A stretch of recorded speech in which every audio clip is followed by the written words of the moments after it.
নমস্কার বন্ধুরা, welcome to my channel power of universe. আজ আমি আপনাদের মিথুন রাশির বার্ষিক রাশিফল সম্পর্কে বলবো। তবে ভিডিওটি শুরু করার আগে আপনাদেরকে আমি একটা সাধারণ জিনিস বলে দিতে চাই যে আমি যেই কথাটি আপনাদেরকে বলবো, আপনারা কিন্তু এটাকে একদম ধরে ভেবে বসবেন না যে এটাই মানে শেষ কথা বা এটাই সম্পূর্ণটাই আপনার সাথে ঘটবে। দেখুন, যেহেতু প্রত্যেকটা জাতক জাতিকার মিথুন রাশির বা অন্য যে কোনো রাশির তাদের নিজস্ব যে গ্রহগুলো সেগুলো কোন জায়গায় অবস্থান করছে, রাহু, কেতু, শনি, রবি, বুধ এরা কোন কোন জায়গায় গোচর করছে, কোন কোন ভাবে বসে আছে, কোন কোন ঘরে বসে আছে, সেই জিনিসগুলোকে প্রেডিকশন করে প্রত্যেকটা মানুষের ইন্ডিভিজুয়ালি একটা বার্ষিক রাশিফল বেরোয়।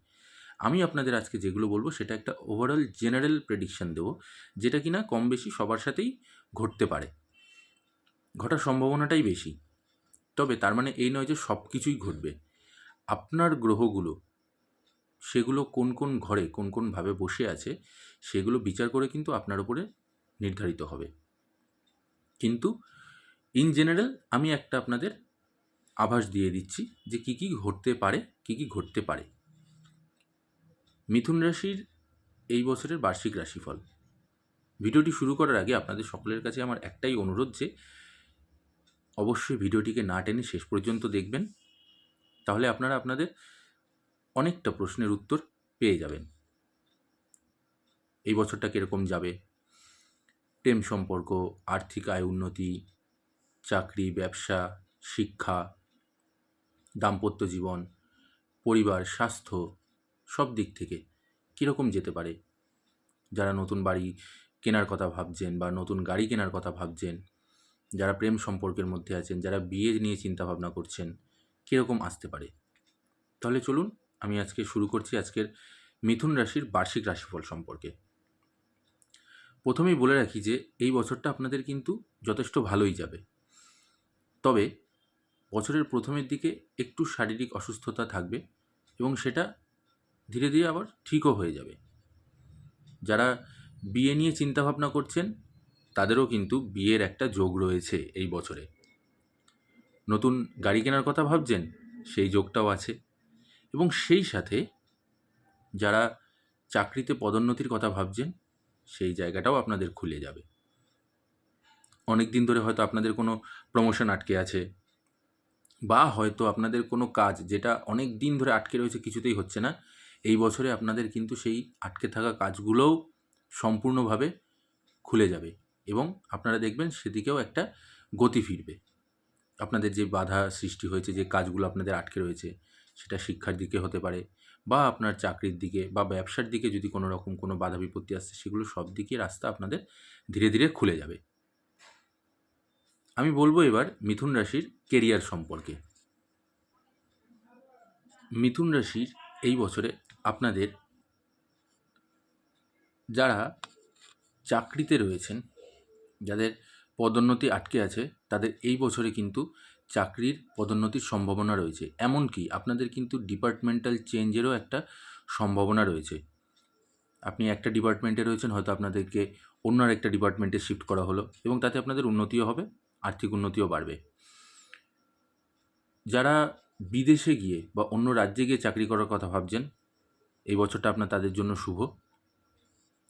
বছরের মাঝামাঝির দিকে আপনাদের এই যে অন্য রাজ্যে পরিবর্তন করে চাকরির যে সুযোগ, সেটা আপনাদের বছরের মাঝামাঝিতে হবে এবং বছরের শেষের দিকে আপনাদের নতুন করে পদোন্নতি অথবা আপনাদের ডিপার্টমেন্টাল একটা চেঞ্জেসও দেখা যাচ্ছে। সেক্ষেত্রে হয়তো আপনারা একটা ডিপার্টমেন্টে কাজ করছেন, আপনাদেরকে অন্য আরেকটা ডিপার্টমেন্টে দেওয়া হলো এবং সেখানে আপনাদের আরও উন্নতিও বাড়বে। যারা ব্যবসা করছেন, ব্যবসার দিকেও কিন্তু আপনাদের খুব ভালো একটা যোগ আছে, খুব ভালো সুযোগও আছে। আপনারা ব্যবসার জন্য খুব কঠোর পরিশ্রম আপনাদেরকে খুব একটা করতে হবে না, অল্প পরিশ্রমে আপনারা ভালো ফল পাবেন। তবে চাকরি এবং ব্যবসা যারা করছেন তাদের জন্য একটা সাবধান বার্তা আমি দিতে চাই, সেটা হচ্ছে আপনারা কিন্তু কোনো রকম কোনো শর্টকাট অবলম্বন করে কাজ করার চেষ্টা করবেন না, এতে আপনাদের ক্ষতি হবে। আপনাদের ফল কিন্তু শূন্য দেখা দেবে। কোনো শর্টকাট নয়, আপনারা যথেষ্ট কঠোরভাবে করুন। যেহেতু শনিদেব আপনার ওপরে সহায় আছে। সুতরাং আপনাকে কিন্তু যথেষ্ট কঠোরভাবেই পরিশ্রম করতে হবে, তাহলে কিন্তু তিনি আপনাকে সেই ফলটা দেবে। কারণ গ্রহরাজ তাকেই সেই ফল দেয় যে তার পরিশ্রম কঠোর করে, কোনো শর্টকাটে যায় না। সুতরাং আপনাকেও কঠোর পরিশ্রম করতে হবে এবং কঠোর পরিশ্রম করলেই আপনি আপনার ফলটা পেয়ে যাবেন। এবার বলবো আমি মিথুন রাশির প্রেম সম্পর্কে। যারা প্রেম সম্পর্কের মধ্যে রয়েছেন তাদের জন্য আপনারা একে অপরকে যথেষ্ট সম্মান দিয়ে এবং শ্রদ্ধার সাথে ব্যবহার করবেন। কেউ কারোর প্রতি বিরূপ হবেন না, কারণ আপনাদের মধ্যে কিন্তু প্রেম খুব সুন্দরভাবে চলছে এবং চলবেও। সারাটা বছরই খুব ভালো মতনই প্রেম চলবে। আপনাদের মধ্যে সম্পর্ক অনেক দৃঢ় হবে, অনেক গাঢ় হবে। আপনারা একে অপরের রোম্যান্সে ভেসে থাকবেন। সারাটা বছর জুড়েই আপনারা খুব আনন্দ উপভোগ করবেন একে অপরের উপলব্ধি। খুব সুন্দরভাবে আপনাদের সময়গুলোকে আপনারা কাটাবেন।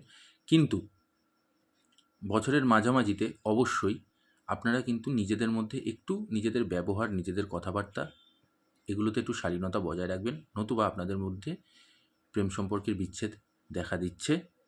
এবং সেই সাথে আপনাদের মধ্যে কিন্তু মানহানিরও একটা দিক দেখা যাচ্ছে। হয়তো আপনি কোনো কাজ করে বসলেন যেই কারণে আপনাদের মধ্যে একটা মানহানির এলিগেশন চলে আসতে পারে। তো সেই দিকটা আপনারা চিন্তাভাবনা করে এগোবেন। এবং যারা ভাবছেন যে আপনি অনেক দিন ধরে কাউকে ভালোবাসেন, তাকে তার মনের কথা, আপনার নিজের মনের কথা বলতে পারছেন না, অনেক দিন ধরে অপেক্ষায় বসে রয়েছেন, তাহলে আমি বলবো বছরের মাঝামাঝি অবধি একটু অপেক্ষা করতে। এই মুহূর্তে যেন একদম সেই জিনিসগুলোকে বলবেন না। নিজের মনের কথা এতদিন যখন অপেক্ষা করেছেন, আরও কয়েকটা দিন একটু অপেক্ষা করে নিজের মনের কথা নিজের মনের মধ্যে রেখে দিন, নতুবা আপনি কিন্তু সেই জায়গায় প্রত্যাখ্যান হবেন। আপনি যে আপনার মনের কথাটা যাকে আপনি বলবেন, আপনার প্রিয় মানুষটিকে বা আপনার ভালোবাসার মানুষটিকে, সে কিন্তু সেটাকে প্রত্যাখ্যান করবে। এতে আপনি হতাশ হবেন। তার জন্যই বলছি যে অন্তত অপেক্ষা করে বছরের মাঝামাঝিটা কাটিয়ে নিন। তারপরে আপনারা বলুন, অবশ্যই শুভ সংবাদ পাবেন, অবশ্যই ভালো রেজাল্ট পাবেন, পজিটিভ রেজাল্ট পাবেন। এবার আমি বলবো মিথুন রাশির শিক্ষা সম্পর্কে। দেখুন, চতুর্থভাবে আপনাদের কেতু বসে থাকার জন্য আপনাদের কিন্তু শিক্ষায় যথেষ্ট পরিমাণে একটা বাধা আসছে। কিন্তু যেহেতু বৃহস্পতি মহারাজ আপনাদের ওপরে সদয় আছেন, সেই জন্য আপনাদের পড়াশোনায় আবার গতি আসবে। তবে আপনাদেরকে একটু কঠোর পরিশ্রম করতে হবে। সারাটা বছরই আপনাদেরকে কঠোর পরিশ্রম করতে হবে, নতুবা আপনাদের পড়াশোনায় কিন্তু খুব ভালো রকমই বাধার একটা যোগ রয়েছে। যারা উচ্চশিক্ষার জন্য নিজেকে তৈরি করছেন তারা অবশ্যই সেই জায়গায় খুব ভালো ফল লাভ করবেন। উচ্চশিক্ষার জন্য হয়তো বিদেশ যাত্রাও হতে পারে। আবার সেই সাথে যারা উচ্চশিক্ষায় ডিগ্রি নিয়ে পড়াশোনা করছেন বা ডিগ্রি নেওয়ার জন্য পড়াশোনা করছেন, তাদেরও এই বছরটা খুব ভালো। আপনারা খুব সুন্দর করে আপনাদের ডিগ্রি পেয়ে যাবেন। পড়াশোনাটার দিকে একটুখানি ধ্যান দিতে হবে যারা শিক্ষার্থী আছেন। আর প্রতিযোগিতামূলক পরীক্ষায় যারা অংশগ্রহণ করছেন বা করবেন ভাবছেন, সেক্ষেত্রে বলবো অবশ্যই কঠোর পরিশ্রম করতে হবে, নতুবা আপনারা কিন্তু ফলাফল শূন্য পাবেন, আপনাদের কিন্তু হতাশ হতে হবে। তাই পড়াশোনার দিকে যদি প্রতিযোগিতামূলক কোনো পরীক্ষা বা সরকারি চাকরির জন্য কোনো পরীক্ষা আপনারা দেওয়ার জন্য প্রস্তুতি নিচ্ছেন, অবশ্যই কঠোরভাবে আপনারা নিজেদের জায়গাটাকে পরিশ্রম করুন, নতুবা আপনাদের কিন্তু ফলাফল 0 হবে। আপনারা কিন্তু হতাশ হতে পারেন, ফল আপনাদের খারাপ আসবে। তাই পরিশ্রমটাকে কঠোরভাবে করতে হবে। এবার আমি বলবো আপনাদের আর্থিক সম্পর্কে। এই বছরটা আপনাদের আর্থিক দিকটা কীরকম যাবে? এই বছরটা আপনাদের আর্থিক দিকটা যথেষ্ট উন্নত থাকবে, যথেষ্ট ভালো থাকবে। আপনারা যথেষ্ট ভালোভাবে টাকা ইনকাম করবেন। যতটা আপনি কষ্ট করবেন ঠিক ততটাই আপনি ফল পেয়ে যাবেন। নিশ্চিন্তে নির্দ্বিধায় থাকুন। তবে বছরের প্রথম দিকে কোনো আর্থিক ঝুঁকি নেবেন না। কোনো জায়গায় টাকা ইনভেস্ট করা বা কোনো ফাটকা এরকম জাতীয় কোনো জিনিস আপনারা ঝুঁকি নেওয়ার চেষ্টা করবেন না। এতে কিন্তু আপনাদের ফলাফল আশানুরূপ হবে না, আপনারা হতাশ হবেন। বছরের মাঝামাঝির দিক থেকে আপনাদের আর্থিক অবস্থা আবার মজবুত হবে, কারণ গ্রহরাজ এই বছর আপনাদের যথেষ্ট ভালো অর্থ সম্প্রদায় করবেন, আপনাদের যথেষ্ট আর্থিক দিকে মজবুত করবেন, সবল করবেন। সেই দিকটা আপনারা মেনটেন করে চলবেন। অবশ্যই আপনারা ভালো ফল পাবেন। তাই বছরের প্রথম দিকটাতে একটু সাবধানে, একটু ঝুঁকিপূর্ণ জায়গাগুলোকে অ্যাভয়েড করে চলবেন। ওই জায়গাটাতে আপনারা টাকা পয়সা বেশি একটা কোনো জায়গায় ইনভেস্ট করার চেষ্টা করবেন না, এতে আপনাদের টাকা কিন্তু আটকে যেতে পারে। বছরের মাঝামাঝির দিক থেকে আপনারা ইনভেস্ট করুন, যথেষ্ট ভালো লাভ পাবেন আপনারা। আপনাদের আর্থিক অবস্থা অনেক উন্নত হবে, আগের তুলনায় অনেক অনেক অনেক বেশি উন্নত হবে। এবার বলবো আপনাদের পারিবারিক সম্পর্কের বিষয়। পারিবারিক সম্পর্কের দিক থেকে দেখতে গেলে আপনাদের সম্পর্ক মোটামুটি ভালোই থাকবে। বাবা মায়ের সাথে সম্পর্ক আপনাদের ভালো থাকবে, ভাই বোনদের সাথে আপনাদের সম্পর্ক ভালো থাকবে। তবে বাবা মায়ের কিন্তু স্বাস্থ্যের অবনতি দেখা দিচ্ছে, সুতরাং সেদিকে আপনাদেরকে নজর রাখতে হবে। বছরের মাঝামাঝির দিকে হয়তো আপনার বাবা বা মায়ের সাথে কোনো রকম কোনো তর্কাতর্কি বা কথা কাটাকাটিতে আপনাদের একে অপরের প্রতি মনক্ষুণ্ণ হতে পারেন, অশান্তি একটা যোগ আছে।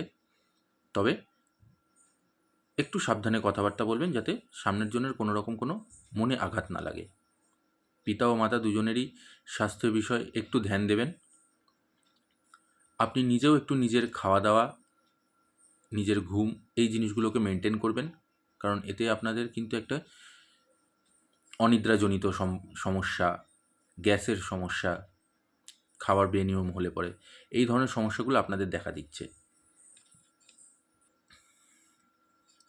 যারা এই বছরে গাড়ি কেনার কথা ভাবছেন বা সম্পত্তি কেনার কথা ভাবছেন বা নতুন বাড়ি কেনার কথা ভাবছেন বা নিজেদের সম্পত্তি বিক্রি করার কথা ভাবছেন, তাদের জন্য আমি বলবো যে বছরের শেষের দিকে, বছরের এই মুহূর্তে কোনো রকম কোনো গাড়ি কেনার কথা আপনারা মাথায় আনবেন না বা কিনতে যাবেনও না, এতে আপনাদের ক্ষতি হতে পারে। যাদের অলরেডি গাড়ি রয়েছে তাদেরও কিন্তু এই বছর গাড়ির ওপরে অনেক খরচাপাতি যাবে। তাই যারা নতুন গাড়ি কিনছেন বা কেনার চিন্তা ভাবনা করছেন, এখন এই মুহূর্তে সেই চিন্তাকে স্থগিত রাখবেন। বছরের শেষের দিকে একটা ভালো সময় আছে, অক্টোবর মাসে, সেই মুহূর্তে আপনারা নতুন গাড়ি কেনার চিন্তাভাবনা করতে পারেন। অবশ্যই আপনারা ভালো লাভ পাবেন, ভালো ফল পাবেন। তার আগে এই মুহূর্তে গাড়ি কেনার কথা আপাতত স্থগিত রাখুন। যারা নতুন সম্পত্তি কেনার কথা ভাবছেন বা নিজের সম্পত্তি বিক্রয় করার কথা চিন্তা করে ভাবছেন যে অন্য কোথাও একটা নতুন বাড়ি বানাবো বা কিনবো, এই বছরের মাঝামাঝিটা আপনাদের জন্য খুবই ভালো সময় চলবে। মার্চ এপ্রিলের দিকে আপনারা নতুন বাড়ি করতে পারেন, কিনতেও পারেন, অথবা আপনাদের যদি পুরনো কোনো সম্পত্তি থেকে থাকে সেটাকে যদি বিক্রয় করার আপনার চিন্তাভাবনা করে থাকেন, তাহলে সেটাকেও আপনারা করতে পারেন। তবে বছরের মাঝামাঝির দিকে করলে আপনাদের জন্য সেটা শুভ ফল দেবে।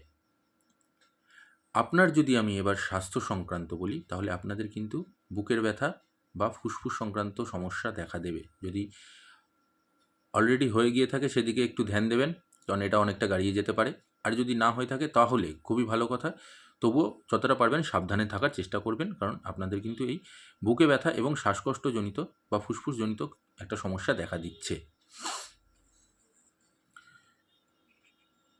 এই ছিল আজকের মিথুন রাশির বার্ষিক রাশিফল। আশা করছি ভিডিওটি আপনাদের ভালো লেগেছে। ভিডিওটি ভালো লাগলে অবশ্যই লাইক আর কমেন্ট আর শেয়ার করে দেবেন। আর যারা আমার চ্যানেলে নতুন আছেন তারা অবশ্যই আমার চ্যানেলটিকে সাবস্ক্রাইব করে নেবেন।